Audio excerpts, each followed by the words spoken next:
صفحہ 16 اور فتوحات الالہیہ صفحہ 261 پر صوفیاء کا مشہور قول ہے.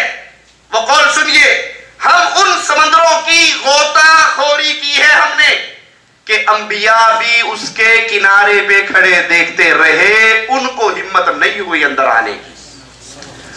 ہم نے ان سمندروں کی، ان دریاؤں میں غوطے مارے ہیں. ہم نے علم کو اس درجے کے علم کو حاصل کیا ہے کہ نبیوں کو بھی نہیں پتا.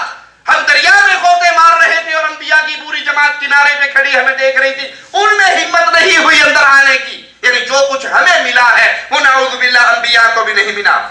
الانسان الکامل جلد نمبر 1 صفحہ 124 اور الجواہر والدرر صفحہ 286 اور الجواب المستقیم صفحہ 247 پر ایک صوفی کا قول موجود ہے. آپ بھی سنیے. وہ انبیاء کو مخاطب کر رہا ہے اور کہتا ہے: اے انبیاء کرام، لقب تو تمہیں مل گئے، لقب تو تمہیں مل گئے. کوئی کلیم اللہ بن گیا، کوئی خلیل اللہ بن گیا، کوئی ذبیح اللہ بن گیا، کوئی رسول اللہ بن گئے. لقب تو تمہیں مل گئے، مگر ہمیں وہ کچھ ملا ہے جو تمہیں عطا نہیں ہوا.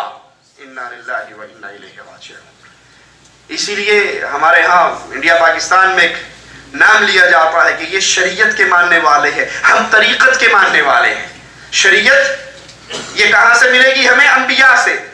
اور طریقت کہاں سے ملے گی؟ صوفیوں سے. تو دین طریقت، دین شریعت کے مقابلے پہ پورا ایک دین ہے جو چلا اسلام کے نام پہ، پھیلا اسلام کے نام پہ، پھلا اسلام کے نام پہ، لیکن اللہ کی قسم دین طریقت کا اسلام کے ساتھ دور کا رشتہ بھی نہیں ہے.